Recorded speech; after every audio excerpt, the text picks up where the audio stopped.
Hi everyone. स्वागत है आप सभी का रॉयल स्टडी यूट्यूब चैनल पर। हम लेके आ चुके हैं यूपी पुलिस कांस्टेबल 2019 की 28 जनवरी 2019 की मैथ्स की पहली शिफ्ट का सॉल्यूशन। इससे पहले मैं 27 जनवरी की जी मैथ्स यूपी कांस्टेबल का सॉल्यूशन करा चुका हूं। यदि आपने उसको नहीं देखा है तो उसको आप देख सकते हैं। उस वीडियो का लिंक इस वीडियो के डिस्क्रिप्शन में या आई बटन में आपको मिल जाएगा। चलिए शुरू करते हैं। तो पहला क्वेश्चन दिया है कि एक वस्तु को 2500 में खरीदी गई।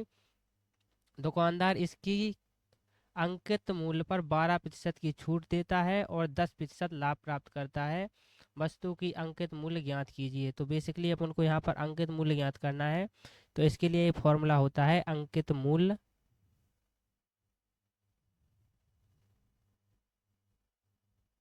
अपॉन क्रय मूल्य इज इक्वल 100 प्लस लाभ प्रतिशत अपॉन 100 माइनस बट्टा, या इसी को कहते हैं छूट प्रतिशत। तो भाई अंकित मूल्य तो अपन को निकालना ही है, तो उसको लिखेंगे एक्स। क्रय मूल्य क्वेश्चन में दिया गया है 2500, तो लिखेंगे 2500 प्लस 100 प्लस लाभ प्रतिशत कितना दिया है मेरे भाई, तो लाभ प्रतिशत दिया है 10, तो लिखेंगे 10 बटे 100 माइनस 100 माइनस जो बट्टा दिया है वो कितना दिया है 12% का, तो इस 12 को घटाएंगे तो -12। तो x अपॉन 250 जीरो बराबर 100 प्लस 10 तो 110 हो जाएगा। 100 में से 12 जाएगा तो 88 आएगा। इसका गुणा तिर्यक गुणा करेंगे तो 88 का गुणा x के साथ होगा तो आएगा 88x, और यहाँ पर गुणा होगा तो आएगा 110 इंटू 25 और डबल जीरो। अब x का मान निकालना है तो 88 को इस साइड लाएंगे तो भाग में आएगा, तो यहाँ पर लिखेंगे 110 इंटू 250 अपॉन 88। इसको 11 से काटेंगे तो 11 एकम 11 और जीरो, और इसको काटेंगे तो 11 8 88। अब इसको 8 से काटेंगे, पहले इसका गुणा किए ले रहे हैं तो यहाँ पर आएगा x इंटू ये 2500 है और 10 का गुणा होगा तो ये निकल के आएगा 25,000 अपॉन 8। 8 से काटेंगे, 8 एकम 8 8 तीस 24, बचेगा 1, 8 एकम 8 बचेगा 2, 8 दूनी 16, 8 पंचे 40। तो जो x बराबर निकल के आया वो निकल के आया 3125। तो 3125 अपना राइट आंसर हो जाएगा, क्योंकि अपन को अंकित मूल्य ही तो निकालना था। चलिए अगला क्वेश्चन देखते हैं।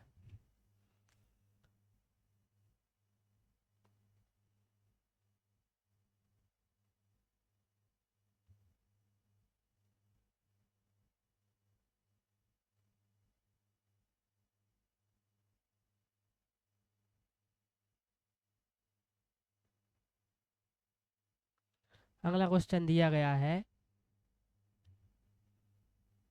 कि 4% प्रति वर्ष की साधारण ब्याज प्रणाली के तहत कितने वर्षों में 1500 दोगुने हो जाएंगे।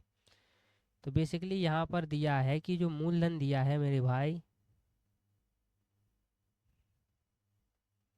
वो दिया है 1500,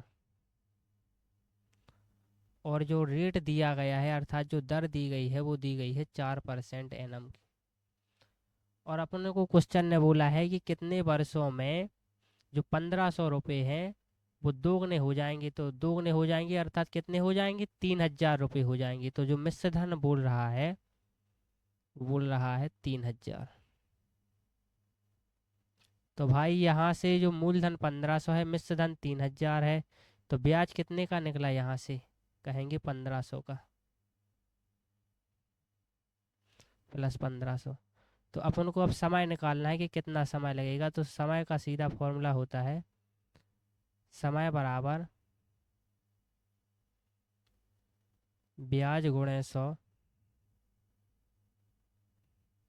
अपॉन मूलधन गुणे दर। ब्याज कितना मिला है मेरे भाई, तो लिखेंगे 1500, 100 का गुणा करेंगे, जो मूलधन है वो कितना है 1500, क्योंकि कहा गया है कि 1500 का 2 गुना अर्थात 3000 हो जाता है, तो वो भी कितना है 1500 इंटू रेट। रेट कितनी दी गई है 4%। इस 1500 से 1500 कैंसिल हो जाएगा, 100 का भाग जब 4 के साथ देंगे तो निकल के आएगा 25, और यही इस क्वेश्चन का राइट आंसर हो जाएगा। चलिए अगला क्वेश्चन देखते हैं। अगला क्वेश्चन कह रहा है कि 1000 रुपये 2 वर्ष में 1144.90 हो जाते हैं। मूलधन पर सालाना किस दर से चक्रवृद्धि ब्याज लगाया गया है? तो भाई जो 1000 रुपये हैं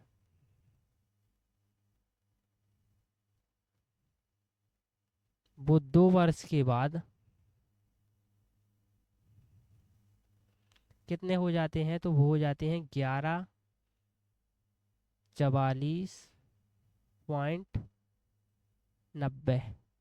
तो भाई जो 2 वर्ष के बाद चक्रवृद्धि ब्याज में कोई राशि 1000 से 1144.90 हो जाती है, तो इसको करने के लिए अपन यहाँ पर इसका रेशियो भी ले सकते हैं। इस दशमलव को हटाएंगे तो बेसिकली यहाँ पर अपन 10 का गुणा करेंगे, तो यहाँ पर भी अपन 10 का गुणा कर सकते हैं। बराबर के दोनों पक्षों में 10 का गुणा करने से कोई फर्क नहीं पड़ेगा, तो यहाँ पर निकल के आएगा 10,000, और यहाँ पर निकल के आएगा 1144 और 9।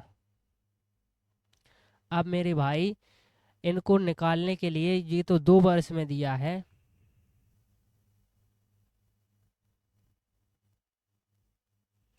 इनको 1 वर्ष का ब्याज अर्थात जो 2 वर्षों में कोई राशि 1000 से कितनी 1000 से आई एम सॉरी ये सॉरी 10,000 से रेशियो के मुताबिक 11,449 हो जाती है। तो इनको सॉल्व करने के लिए इसका लिया जाता है वर्गमूल, तो यहाँ लेंगे वर्गमूल। तो वर्गमूल लेंगे अपन यहाँ पर, तो जो निकल के आएगा वो 1 वर्ष के लिए, ये मेरे भाई 2 वर्ष के लिए प्रिंसिपल और अमाउंट का रेशियो दिया गया है। 2 वर्ष के लिए प्रिंसिपल और अमाउंट का रेशियो दिया गया है। अपन को 1 वर्ष के लिए प्रिंसिपल और अमाउंट का रेशियो निकालना है, तो 1 वर्ष के लिए प्रिंसिपल और अमाउंट का रेशियो निकालने के लिए इन दोनों का वर्गमूल लिया जाता है। तो 10,000 का वर्गमूल लेना पड़ेगा, तो 10,000 का वर्गमूल तो अपन को पता है 100 आएगा, क्योंकि 100 गुणा 100 करेंगे तभी 10,000 आएगा, तो 10,000 का वर्गमूल 100 आ गया। लेकिन यहाँ पर जो 11,44,9 लिखा है, इसका वर्गमूल लेने के लिए वर्गमूल लेने की विधि देख लीजिए आप। यहाँ पर लिखेंगे 11,44 और 9, इस साइड से दो दो के जोड़े बनाएंगे, 2 का जोड़ा ये बना, एक ये बना, और एक एक एक का जोड़ा बना। जो नहीं बना उसको ऐसे ही रहने देंगे। अब यहाँ पर ऐसी संख्या का उसी के साथ गुणा करेंगे कि 1 से ज़्यादा ना हो जाए, तो कहेंगे कि 1 का गुणा जब 1 के साथ किया जाएगा तब 1 से ज़्यादा नहीं होगा, तो 1 का गुणा 1 के साथ किया तो क्या निकला 1। इस साइड घटाते हैं तो 1 में से 1 जाएगा मेरे भाई, तुम बचे के तो बचेगा 0। आई एम सॉरी, इस साइड जोड़ते हैं तो 1 में 1 को जोड़ेंगे तो 2 आएगा निकल के, और यहाँ पर 1 से 1 जाएगा तो 0 आएगा, तो 0 आएगा। अब अगला जोड़ा उतारेंगे 44 का, अगला जोड़ा 44 का नहीं, हम सॉरी 14 का उतारेंगे। तो यहाँ पर अपन ने किया है एक बार, अगला जोड़ा 14 का उतारा। अब यहाँ पर कोई भी संख्या ले लीजिए, तो यहाँ पर अपन को 0 को ही लेना पड़ेगा, क्योंकि अगर 21 को ले लिया तो ये 14 से ज़्यादा हो जाएगा। तो अपन ने यहाँ पर 0 को लिया, तो 0 का गुणा 20 के साथ करेंगे तो 0 आएगा। इस साइड घटाएंगे तो 20 में से 0 जाएगा, तो 20 में से 0 जाएगा तो 20 ही बचेगा, और 14 में से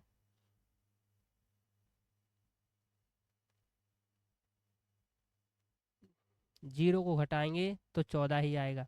अब अगली संख्या उतारेंगे 49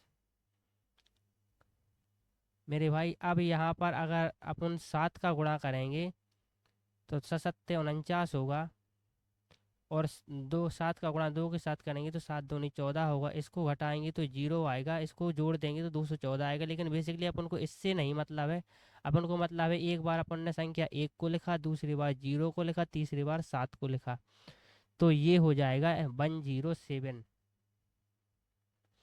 इंटू 107। तो जो यहाँ से जो वर्गमूल निकल के आएगा वो निकल के आएगा 107। तो भाई जो प्रिंसिपल है वो 100 है 1 वर्ष के बाद, और जो अमाउंट है वो 107 है, तो रेट कितनी होगी 7%, क्योंकि जो ब्याज मिला है वो 7 का मिला है, कितने पर मिला है 100 पर, तो 100 पर कितना, तो यहाँ से निकल के आएगा 7%, ये हो जाएगा 7%। मैंने क्या बताया कि जो अपन को जो सबसे पहले दिया है कि 1000 की राशि 1144.90 हो जाती है, तो अपन को इसको रेशियो में बदलना पड़ेगा, तो यहाँ पर 10 से गुणा करेंगे, इस साइड भी 10 से गुणा करना पड़ेगा क्योंकि ये दशमलव में है, तो दशमलव को हटाएंगे, तो यहाँ निकल के आया 10,000, यहाँ निकल के आया 11,449। अब मैंने क्या बताया कि ये 2 वर्ष का प्रिंसिपल और अमाउंट का रेशियो दिया है, इसको 1 वर्ष का प्रिंसिपल और अमाउंट का रेशियो बनाने के लिए इनका वर्गमूल लिया जाता है। यदि अगर यहाँ पर 3 वर्ष के प्रिंसिपल और अमाउंट का रेशियो दिया जाता तो उसका घनमूल ज्ञात करना होता।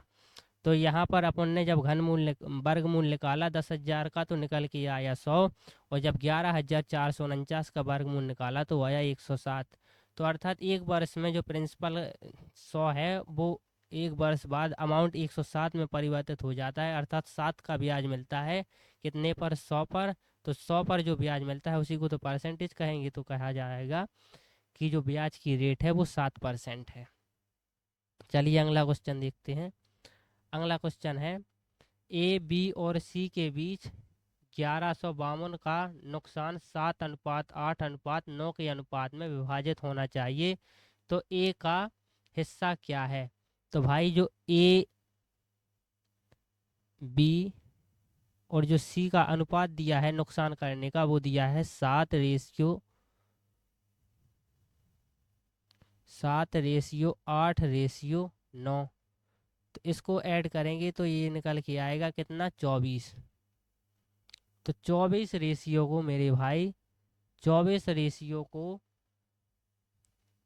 रेशियो को ए और बी और सी में डिवाइड करना है, और एक्चुअल में जो लॉस है वो नुकसान है वो कितना है 1152, तो 1152 को लिखेंगे। लेकिन ए के द्वारा जो नुकसान किया गया है वो 7 यूनिट का किया गया है, तो 7 के साथ गुणा करेंगे। अब यहाँ से सॉल्व करेंगे, 12 से काट सकते हैं, 12 दूनी 24, 12 नंबर 108, बचेगा 7, 22 छंग 72, 2 एकम 2, यहाँ से निकल के आएगा 48, 48 का 7 के साथ गुणा करेंगे तो 7 8 56, हासिल को करेंगे 5 को कैरी, 7 चौको 28 और 5 33। तो जो ए के द्वारा नुकसान किया गया है वो किया गया है 336 का, तो 336 इस क्वेश्चन का राइट आंसर हो जाएगा। चलिए अगला क्वेश्चन देखते हैं। अगला क्वेश्चन कह रहा है कि ए बी तथा सी ने 50,000 का कारोबार प्रारंभ किया, बी ने सी की तुलना में 6,000 अधिक दिए, ए ने बी की तुलना में 2,000 अधिक दिए, यदि कुल 10,000 का लाभ था तो ए का हिस्सा कितना था। तो मेरे भाई जो कारोबार में उन्होंने पैसे लगाए ए प्लस बी प्लस सी ने, वो कितने लगाए, तो कहेंगे 50,000 रुपये लगाए।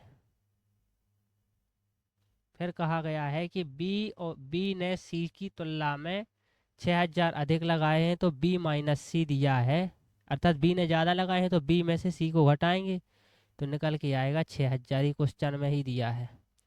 फिर क्या कहा है कि ए ने बी की तुलना में 2,000 अधिक लगाए हैं, तो ये लिखेंगे ए ने बी की तुलना में ज़्यादा लगाए हैं तो ए माइनस बी लिखेंगे, तो ये निकल के आएगा 2,000। अब इस क्वेश्चन में से अपन जो ए बराबर लिख सकते हैं, ए माइनस बी बराबर दिया है 2,000, तो ए बराबर लिख सकते हैं 2,000 प्लस बी, इसमें तो कोई दिक्कत नहीं होगी आपको।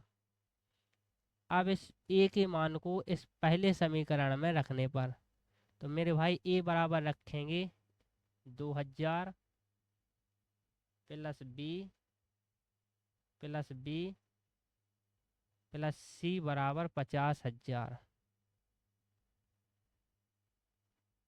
तो यहाँ से निकल के आया 2b प्लस सी बराबर, ये जो 2,000 यहाँ पर प्लस के उस साइड जाएंगे माइनस के, तो 50,000 में से 2,000 जाएंगे तो निकल के आएगा 48,000। तो 2b प्लस सी बराबर 48,000। अब ये जो दूसरा समीकरण है इसमें कह रहा है b माइनस सी बराबर 6,000, b माइनस सी बराबर 6,000। इन दोनों समीकरणों को जोड़ेंगे तो 2b और b हो जाएगा 3b, प्लस का सी और माइनस का सी कट जाएगा, 48,000 और 6,000 हो जाएंगे 54,000। तो जो b बराबर यहाँ से निकल के आएगा वो निकल के आएगा 18,000।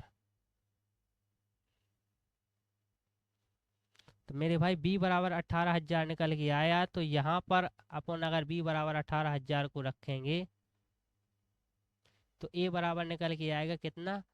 अब 18,000 यहाँ पर माइनस के उस साइड जाएंगे प्लस के, तो 18 और 2 20,000। तो a बराबर निकल के क्या आएगा 20,000।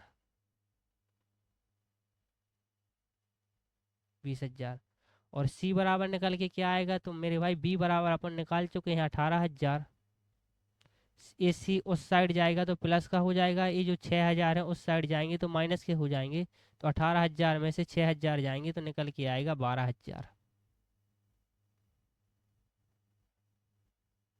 सी बराबर 12,000। तो इन्होंने जो पैसा लगाया है उसका रेशियो निकालना पड़ेगा अपन को, क्योंकि जिस व्यक्ति ने जिस अनुपात में पैसे लगाए हैं उसको उसी अनुपात में लाभ होगा। अगर किसी व्यक्ति ने, अगर जैसे कहने के लिए कहा जाए, अगर किसी व्यक्ति ने 100 रुपये दिए होंगे कारोबार ने, किसी ने 200 दिए होंगे, किसी ने 300, तो उनका जो लाभ है वो भी उसी रेशियो में बांटा जाएगा। तो यहाँ पर जो ए ने मेरे भाई पैसे दिए हैं वो दिए हैं 20,000, जो बी ने पैसे दिए हैं वो दिए हैं 18,000, और जो सी ने रेशियो दिए हैं, सी ने जो पैसे दिए हैं वो दिए हैं 12,000। तो इनका जब रेशियो निकालेंगे तो इस 3 जीरो से ये 3 जीरो और ये 3 जीरो तो कैंसिल हो जाएंगे। 20 18 12 को ऐसा भी लिख सकते हैं 10 9 6, और बेसिकली जो 10 और 9 19 होगा, 19 और 6 25। इनको 25 रेशियो को डिवाइड करना है कितने में 10,000 को, तो यहाँ पर लिखेंगे 10। अब अपन को निकालना है ए का लाभ का हिस्सा, तो ए को कितना मिलेगा 10 मिलेगा। तो 10 की वैल्यू निकालनी पड़ेगी। तो यहाँ पर करेंगे 25 से कम 25, 25 चौका 100 और 2 जीरो। अब जब 400 गुणे 10 करेंगे तो ये निकल के आएगा 4,000। तो ये 4,000। तो बेसिकली जो ए का लाभ प्रतिशत है वो कितना है 4,000 है। तो ये थोड़ा सा लेंदी क्वेश्चन था लेकिन था एकदम सरल। चलिए अगला क्वेश्चन देखते हैं। अगला क्वेश्चन है कि एक पंसारी की 4 महीने में क्रमशः 2,000, 2,500, 3,250 और 4,250 की बिक्री है। रुपये 3,500 की औसत बिक्री प्राप्त करने के लिए 5वें महीने में उनकी बिक्री को कितना होना चाहिए। तो मेरे भाई पहले महीने में दिया गया है कि 2,000 की बिक्री है, दूसरे महीने में कहा गया है कि 2,500 की बिक्री है, तीसरे महीने में कहा गया है कि 3,250 की बिक्री है, चौथे महीने में कहा गया है कि 4,250 की बिक्री है, और 5वें महीने में अपन मान लेंगे कि एक्स की बिक्री है, अभी अपन को पता नहीं। अब वो लेकिन कह रहा है कि औसत जो बिक्री है 5वें महीने की वो 3,500 होनी चाहिए, तो अपन यहाँ पर लिखेंगे 3,500। तो मेरे भाई जो ये पहले महीने में जो बिक्री है वो 2,000 की है, तो औसत से कितनी कम है, तो आप कहेंगे -1,500। दूसरे महीने में जो बिक्री है वो औसत से कितनी कम है, तो आप कहेंगे -1,000। तीसरे महीने में औसत से कितनी कम बिक्री है, तो आप कहेंगे -250। और चौथे महीने में औसत से कितनी ज़्यादा बिक्री है, क्योंकि यहाँ तो कम हो रही थी, तो औसत से ज़्यादा कितनी है यहाँ पर अपन कहेंगे +750। तो इन तीनों को ऐड करेंगे ये माइनस वालों को, तो 1,500 और 1,000 2,500, 2,500 और 250 तो 2,750, तो माइनस के 2,750।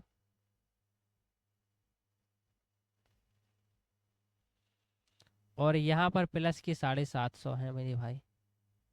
तो ये निकल के आया माइनस का 2000। तो मेरे भाई अगर चारों की बात किया जाए तो औसत अगर 35 चाहिए तो -2000 की कमी चल रही है। अर्थात अगर जो पांचवी संख्या आएगी उसको 3500 तो होना ही पड़ेगा, इसके अलावा इस 2000 को भी लाना पड़ेगा। तो अर्थात जो अगली संख्या होगी वो 3500 प्लस 2000 होगी। तो ये निकल के आएगा 5500। अगर यहाँ पर अपन लिखते 5500, एक सेकेंड, जस्ट अ सेकेंड।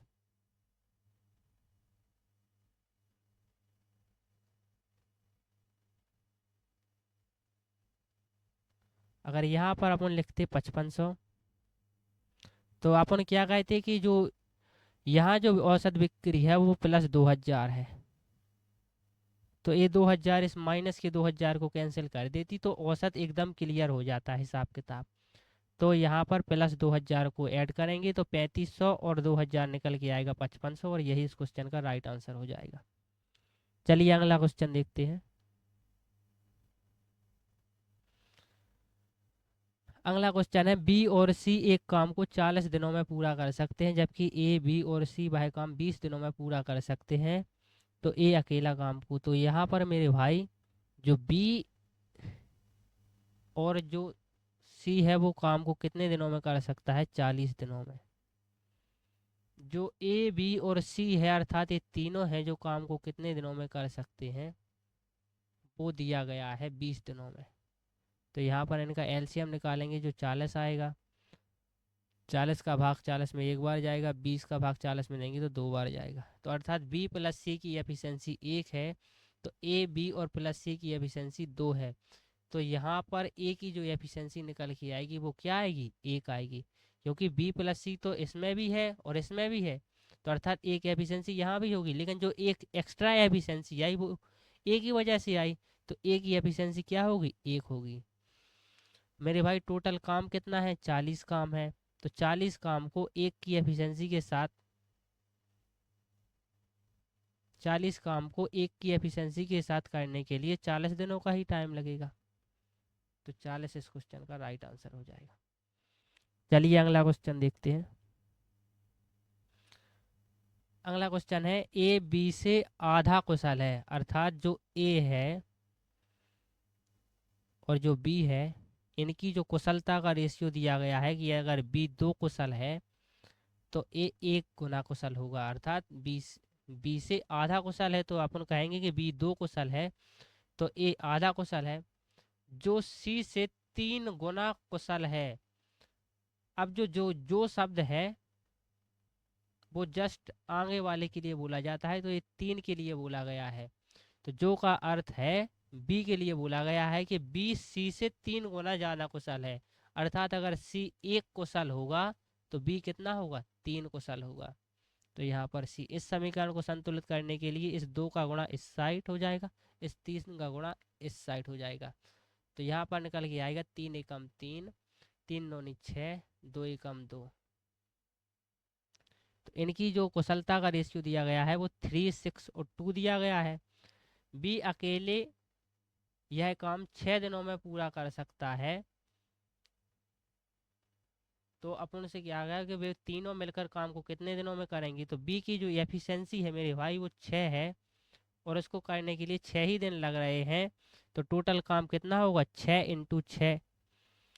तो तीनों मिलकर काम को कितने दिनों में करेंगे? तो तीनों मिलकर एक दिन में कितना काम करेंगे? 6 और 2 8 और 3 11। तो 11 से भाग दे देंगे तो ये 36/11 जो निकल के आएगा। 11 × 3 = 33, 3 बचेगा, 3 पे उतारेंगे 0, 11 दूनी 22, 8 बचेगा, 11 × 7 = 77। तो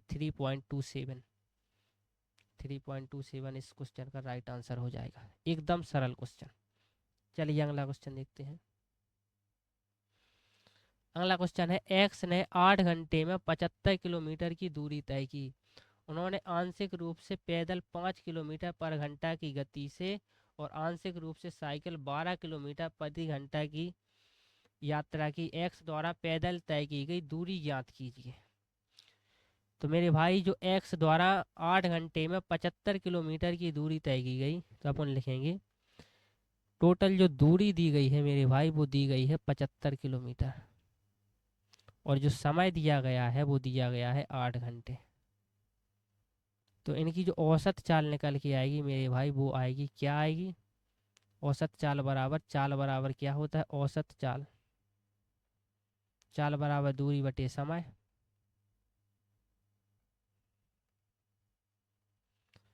जो चाल दी गई है वो दी गई है 75, आई एम सॉरी, जो दूरी दी गई है वो दी गई है 75, और जो समय दिया गया है वो 8 घंटे, 8 घंटे। तो इनकी औसत चाल निकल के आई 75/8। अब अपन को इसको एलिगेशन मेथड से करेंगे। यहाँ पर लिखेंगे पैदल चाल, और यहाँ पर लिखेंगे क्या, साइकिल द्वारा चाल,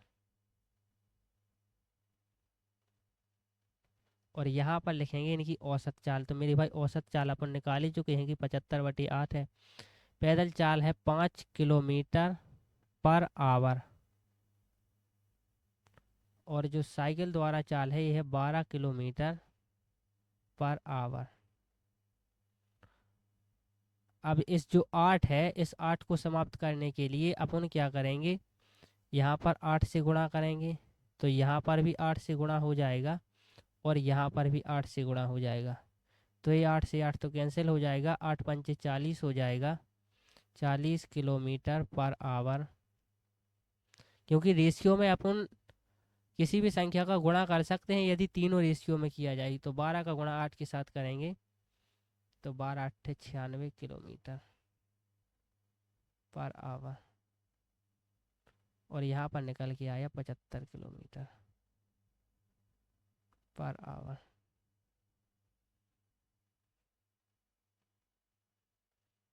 मेरे भाई 96 में से 75 को घटाएंगे तो निकल के आएगा 21, और 40, 75 में से 40 को घटाएंगे तो निकल के आएगा 35, और एक क्या है, आवर है। मेरे भाई जो एलिगेशन में है, जो एलिगेशन में है, चाल को किसके रिस्पेक्ट में बोला जाता है, तो चाल को मेरे भाई कहेंगे समय के रिस्पेक्ट में बोला जाता है। तो जो यहाँ पर 21/35 आया वो किसका रेशियो आया, वो आवर अर्थात घंटे का रेशियो आया, वो समय का रेशियो आया। क्योंकि चाल का फॉर्मूला आप देख लीजिए, चाल बराबर क्या होता है, दूरी बटे समय। तो मेरे भाई चाल को किसके रिस्पेक्ट में बोला जा रहा है, समय के रिस्पेक्ट में, समय के रिस्पेक्ट में। तो मेरे भाई जो जो घंटे अर्थात जो समय का रेशियो आया वो आया 21/35। इसको सॉल्व करेंगे, 7×3 = 21, और 7×5 = 35। और मेरे भाई जो समय का रेशियो आया 3:5। टोटल उनको टाइम कितना लग रहा था, 8 ही घंटे का टाइम लग रहा था, और तो 5 और 3 कितना हुआ, 8 ही हुआ ना। तो बस कह देंगे कि सॉल्व हो गया। वरना इस 8 को 5+3 कहेंगे 8 को, जो 5+3 है जो रेशियो है कहेंगे 8 को, और 8 को 8 के रेशियो में डिवाइड करना है तो 1 आएगा, 1 का गुणा 3 के साथ करेंगे तो 3 ही आएगा। तो जो पैदल चले वो 3 घंटे चले, तो 3 घंटे में कितनी दूरी तय की गई होगी, तो कहेंगे जो पैदल स्पीड है मेरे भाई वो 5 की है, और 3 घंटे तक दूरी तय की तो निकल के आएगा 15 किलोमीटर, निकल के आएगा 15 किलोमीटर। मेरे भाई एक बार और इस क्वेश्चन को समझा दिए रहा हूँ, आप ध्यान से देखना। मैंने क्या कहा कि जो पैदल स्पीड है वो 5 किलोमीटर/आवर है, और जो साइकिल द्वारा स्पीड है वो 12 किलोमीटर/आवर है, और जो इनकी औसत स्पीड है वो 75/8 किलोमीटर/आवर है। लेकिन इस 75/8 में से जो 8 है इसको हटाना है, तो बदले में सबसे 8 का गुणा कर देंगे। तो यहाँ भी 8 का गुणा किया, यहाँ भी 8 का गुणा किया, यहाँ भी 8 का गुणा किया, तो इस 8 से 8 कैंसिल हो जाएगा, निकल के आएगा 75, 8 पंचे 40, 12 8 96।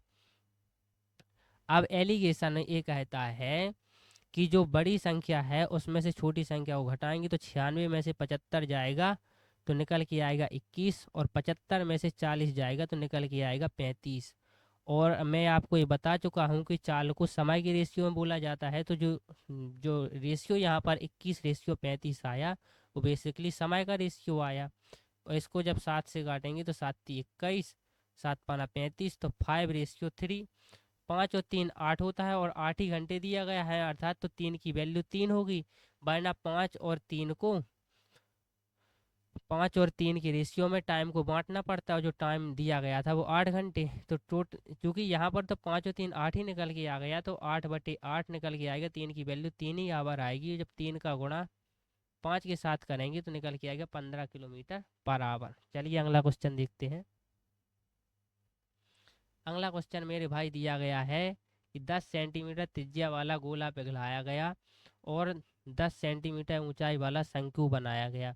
तो भाई यदि गोले को पिघलाकर कोई शंकु बनाया गया है, तो मेरे भाई जो गोले का आयतन होगा वही शंकु का आयतन होगा। क्योंकि एक चीज से मिटाकर दूसरी चीज को बनाया गया है, तो उनका आयतन तो समान ही होगा। और मेरे भाई जो गोले का आयतन होता है वो होता है 4/3 πr क्यू। और जो शंकु का आयतन होता है वो होता है मेरे भाई 1/3 πr² H। अब मेरे भाई यहाँ से 3 से 3 को तो कैंसिल यहीं पर कर देंगे। यहाँ पर आएगा 4, और इस पाई से पाई को भी कैंसिल कर देंगे। 4r³ H। इसको r डैश लिखे ले रहे क्योंकि शंकु की त्रिज्या अलग है और गोले की त्रिज्या अलग है। 4 मेरे भाई जो गोले की जो त्रिज्या दी गई है वो दी गई है 10 सेंटीमीटर। तो लिखेंगे 10 × 10 × 10 इज इक्वल। और बेलन की बेसिकली अपन से जो शंकु की पूछा गया है, शंकु का व्यास पूछा गया है, अर्थात इसकी त्रिज्या नहीं दी गई होगी। शंकु की सिर्फ ऊंचाई दी गई है, वो दी गई है 10। तो यहाँ पर लिखेंगे r² × 10। अब r² इस 10 का से 10 तो ये कैंसिल हो जाएगा। तो ये निकल के आया 10 × 10 100, 100 का गुणा 4 के साथ करेंगे 400। और 400 वर्गमूल होता है किसका? 20। 400 वर्ग होता है 20 का, या 400 का वर्गमूल होता है 20। 20 × 20 करेंगे तो जो r बराबर निकल के आएगा वो निकल के आएगा बेसिकली 20।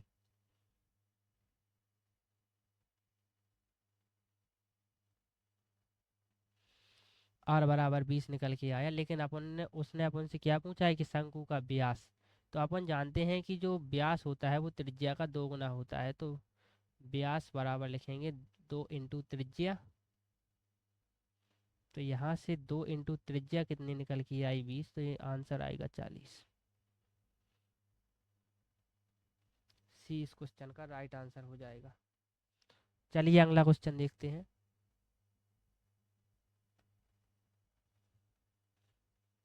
अगला क्वेश्चन है मेरे भाई, एक सेट में 3 से शुरू होने वाले लगातार 5 पूर्णांक होते हैं। यदि सेट में सबसे बड़ा पूर्णांक हटा दिया जाए तो उस सेट के औसत में कितने प्रतिशत की कमी होगी? तो मेरे भाई एक जो सेट है वो 3 से शुरू हो रहा है और 5 पूर्णांक हैं, तो अर्थात 3 होगा, 3 के बाद 4 होगा, 4 के बाद 5 होगा, फिर 6 होगा और 7 होगा। तो ये मेरे भाई कितने पूर्णांक हैं? 5 पूर्णांक हैं। जब भी इनका औसत निकालना हो तो इनका औसत निकालने का डायरेक्ट फॉर्मूला है a+l/2। जो a यहाँ पर है पहली संख्या है, l यहाँ पर आखिरी संख्या है। तो पहली संख्या क्या है? 3। आखिरी संख्या क्या है? 7। डिवाइड करेंगे 2 से, तो 7 × 3 = 10, 10/2 निकल के आएगा 5। तो बेसिकली इनका जो जब ये पांचों संख्याएं हैं तब औसत निकल के आ रहा है 5। लेकिन उसने क्या कहा है कि यदि सेट से सबसे बड़ी संख्या को हटा दिया जाए, अर्थात इसको हटा दिया जाए, तब कितना निकल के आएगा? तब भी अपन कहेंगे a+l/2। ए का मान तो 3 ही है, लेकिन जो l का मान है वो अब 6 हो गया है। तो लिखेंगे 6/2। और 6 और 3 होता है 9, 9/2 बेसिकली होता है 4.5। तो बेसिकली अब इनकी औसत में कितने की कमी हो गई है मेरे भाई? तो औसत में जो कमी हो गई है वो 0.5 की हो गई है। 0.5 की कमी कितने पर हुई है? 5 पर हुई है, क्योंकि पहले औसत 5 था। तो लिखेंगे 5 पर हुई है, तो 100 पर कितनी? तो यहाँ से करेंगे 5 एकम 5, निकल के आएगा 20। 20 का गुणा जब 0.5 के साथ किया जाएगा तो निकल के आएगा 10, 10%। तो 10% इस क्वेश्चन का राइट आंसर हो जाएगा। चलिए अगला क्वेश्चन देखते हैं। अगला क्वेश्चन कह रहा है कि निम्नलिखित में से कौन सा न्यूनतम दो पूर्णांकों का योग है जिनका गुणनफल 64 है? तो मेरे भाई इस क्वेश्चन को अपन ऑप्शन से करेंगे। तो जो 12 का जो अधिकतम गुणनफल होगा, 12 का जो ऐसी दो संख्याएं जिनको अगर ऐड किया जाए उनका योग 12 आए और वो पूर्णांक हो, तो उनका जो अधिकतम गुणनफल जो हो सकता है 12/2, अर्थात 6 × 6, तो 36 ही हो सकता है। माने अगर कोई भी संख्या, दो संख्याओं को ऐड किया जाए और उनका योगफल 12 आए, तो उनका जो अधिकतम गुणनफल है वो 36 ही हो सकता है। तो ये तो पॉसिबल ही नहीं है। सेम इसी प्रकार में 8 में, तो 8 से डिवाइड करेंगे तो 4 4, तो जो अगर दो संख्याओं का योग 8 आ रहा है तो उनका अधिकतम जो गुणनफल है वो 16 ही संभव है। तो 16, तो ये भी ऑप्शन कट जाएगा। तीसरा ऑप्शन है 20 और चौथा ऑप्शन है 16। तो यहाँ पर कहेंगे तो 10 × 10 100 तक हो रहा है। तो अपन लिखेंगे जब 10 का गुणा 10 के साथ करेंगे तो 100 आएगा। अब यहाँ पर एक बढ़ाएंगे, एक कमाएंगे, 10 का गुणा 9 के साथ 99 आएगा। यहाँ पर करेंगे 12 × 8 करेंगे तो 96 आएगा। 11 इंटू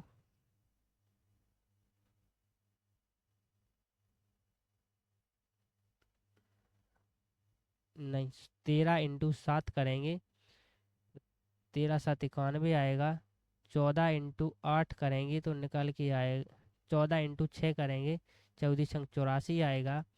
15 × 5 करेंगे तो निकल के 75 आएगा। और 16 × 4 करेंगे तो निकल के 64 आएगा। और 16 और 4 होता है 20। तो अर्थात एक तो ये निकल के आ गया, लेकिन इसको भी चेक करना पड़ेगा।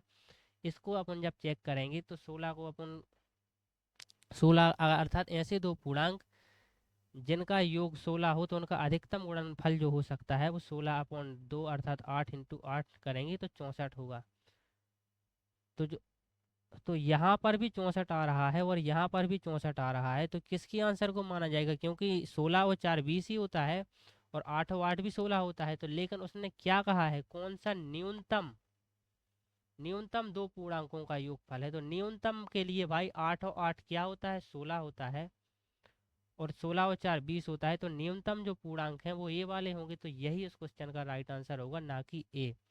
और एक बात और, जैसे मैं यही बोल रहा था कि दो पूर्णांक 12 है प्लस 12 है, तो जो इनका जो यदि एक संख्या ए है और एक बी है और उसका योगफल 12 है, तो उनका अधिकतम गुणनफल जो हो सकता है वो हो सकता है 12/2, अर्थात 6 आएगा। 6 × 6 अर्थात 36 आएगा।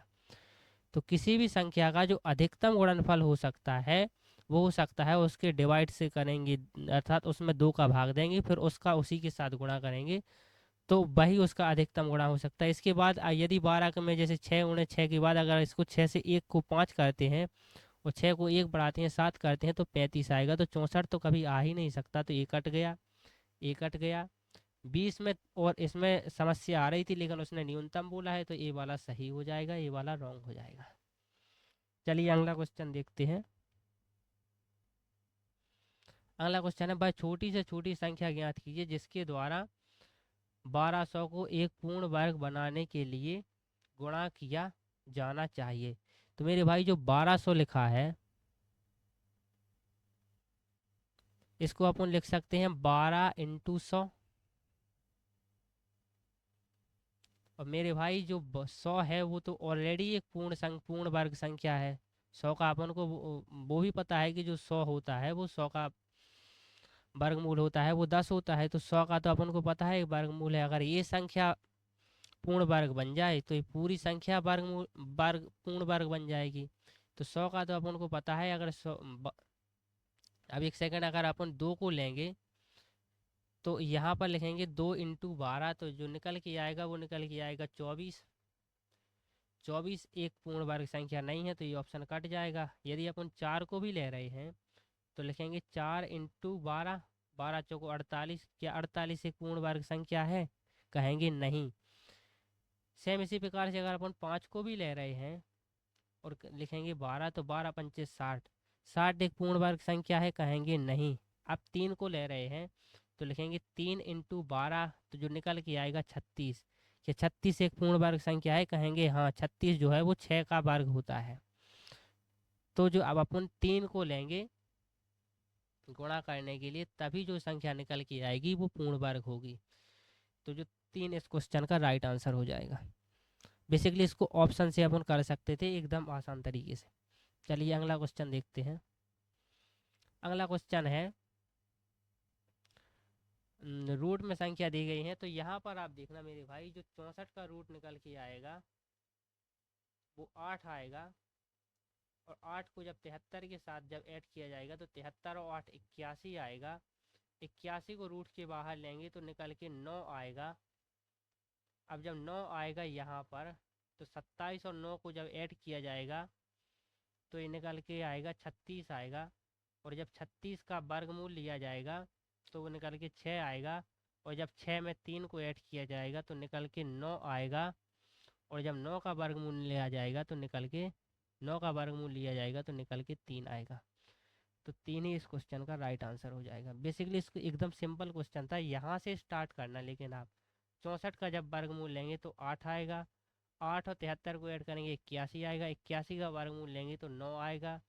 27 में 9 को जोड़ेंगे 36 आएगा। 36 का वर्गमूल लेंगे 6 आएगा। 6 में 3 को ऐड करेंगे 9 आएगा। और जो 9 का वर्गमूल लेंगे तो 3 आएगा।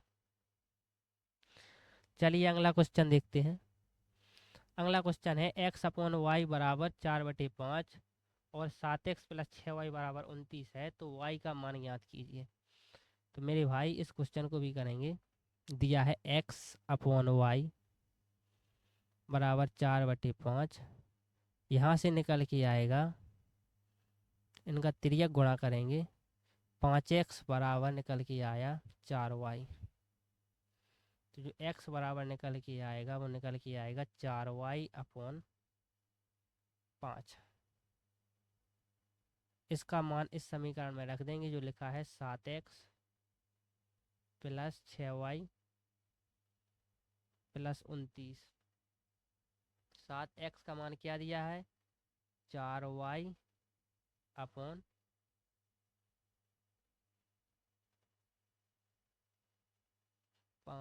आई एम सॉरी, यहाँ पर थोड़ी सी मिस्टेक हो गई टाइप करने में।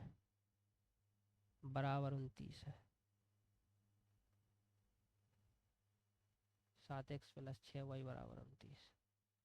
तो यहाँ पर अपन जब x का मान रख रहे थे तो 7 × 4y/5 + 6y बराबर 29। तो यहाँ से जो निकल के आएगा वो निकल के आएगा, 7 का गुणा 4 के साथ करेंगे 28y। इस 5 का गुणा 6 के साथ होगा तो 5 × 30y।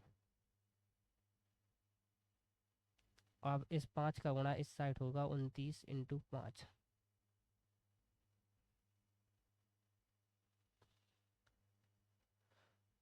अब यहाँ से इसको ऐड करेंगे। 28y और 30y होता है 58y बराबर 29 × 5। यहाँ से अपन कह सकते हैं 29 से कम 29, 29 दूनी 58। तो जो 2y बराबर निकल के आ रहा है वो 5 के, तो जो y बराबर निकल के आएगा 5/2 के। तो 5/2 होता है 2.5। तो यही इस क्वेश्चन का राइट आंसर हो जाएगा। चलिए अगला क्वेश्चन देखते हैं। अगला क्वेश्चन है, दो संख्याओं का महत्तम समावर्तक और लघुत्तम समावर्तक क्रमशः 2 और 60 है। जो LCM दिया है मेरे भाई वो दिया है 60। और जो HCF हाईएस्ट कॉमन फैक्टर वो दिया है 60। 2। अब उन्होंने क्या कहा, यदि उन दोनों संख्याओं की तुलना में एक दूसरे की तुलना में 14 अधिक है, तो अर्थात माना कि एक संख्या A होगी एक B होगी, तो जो A - B का जो अंतर दिया है वो दिया गया है 14। तो सबसे छोटी संख्या ज्ञात कीजिए। तो मेरे भाई इन ऑप्शन में सबसे छोटी संख्या ज्ञात दी गई होगी, तो सबसे बड़ी संख्या क्या होगी? इसमें 14 जोड़ेंगे तो एक 4 है, तो दूसरी होगी 14 प्लस 4 अर्थात 18। दूसरी संख्या होगी 14 प्लस 5 19। तीसरी संख्या होगी 14 प्लस 6 20। और चौथी संख्या होगी 14 प्लस 7 21। अब अपन को दिया गया है इन दोनों का जो एलसीएम दिया है वो दिया है 60। तो क्या कभी मेरे भाई 4 और 18 का एलसीएम 60 हो सकता है? कहेंगे नहीं, क्योंकि 18 के पहाड़े में 60 तो आता ही नहीं है। सेम इसी प्रकार से 19 के पहाड़े में भी 60 नहीं आता है और 21 के पहाड़े में भी 60 नहीं आता है। तो इसका राइट आंसर हो जाएगा सी। इसको एकदम ऑप्शन से एलिमिनेट कर दिया। चलिए अगला क्वेश्चन देखते हैं। अगला क्वेश्चन है 4:9 के अनुपात में ए और बी के बीच 39 केड़ियाँ वितरित की गई जाती हैं, तो बी को ए से कितनी अधिक कैंडी मिलती है? तो जो मेरे भाई जो ए प्लस बी बराबर दिया गया है, कितनी कैंडी दी गई हैं? वो दी गई हैं 39 कैंडी, अर्थात ए प्लस बी को 39 कैंडी बांटना है।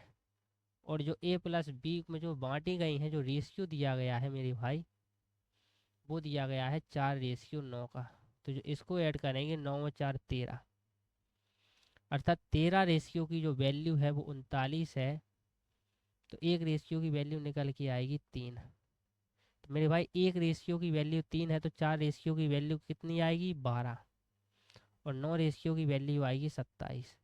अब इन दोनों के बीच का जो डिफरेंट है वो कहेंगे कितने का है? 15 का। तो यही इस क्वेश्चन का राइट आंसर हो जाएगा। बी को 27 मिली, ए को 12 मिली, तो इन दोनों का जो डिफरेंट है 27 माइनस 12 करेंगे तो निकल के आएगा 15। चलिए अगला क्वेश्चन देखते हैं। अगला क्वेश्चन है 10% और 30% की दो लगातार चिन्हित करने के बाद 20% की छूट पर एक वस्तु को 2288 में बेची गई वस्तु का लागत मूल्य ज्ञात कीजिए, अर्थात वस्तु का मार्क प्राइस ज्ञात करना है। तो मेरे भाई पहले जो प्राइस है वो 10% और 30% चिन्हित करने का मतलब है बढ़ाया गया। तो 10% की जो फ्रिक्शन होती है मेरे भाई उसको याद करना, वो होती है 1/10। और जो 30% की जो फ्रिक्शन होती है वो होती है 30/10। तो जो पहले प्राइस है वो बढ़ाया गया है, अर्थात 10 पर 1 की वृद्धि करके 11 किया गया होगा। दूसरी बार भी 10 पर 3 की वृद्धि करके 13 किया गया होगा। लेकिन चौथी बार उसने 20% की छूट दी है। तो जो 20% की फ्रिक्शन होती है मेरे भाई वो होती है 1/5। छूट का मतलब है 5 पर 1 की कमी, तो अर्थात जो अगर पहले प्राइस 5 होगा तो 5 पर 1 की कमी करके 4 में बेचा होगा। तो यहाँ पर लिखेंगे 10 × 10 × 5।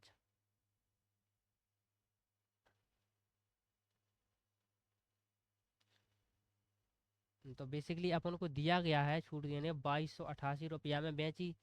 तो जो बेचने का जो प्राइस है वो दिया गया होगा कहाँ पर? यहाँ पर। ये तो मेरे भाई मार्क प्राइस है और ये सेलिंग प्राइस है।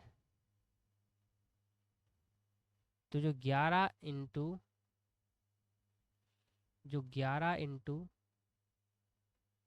13 × 4 है, इसकी जो वैल्यू दी गई है क्वेश्चन में वो दी गई है 2288। और अपन से निकालने को कहा गया है 10 × 10 × 5, जो निकल के आएगा 10 100 इंटू 100 का गुणा 5 के साथ करेंगे 500। तो 500 की वैल्यू को अपन को निकालना है।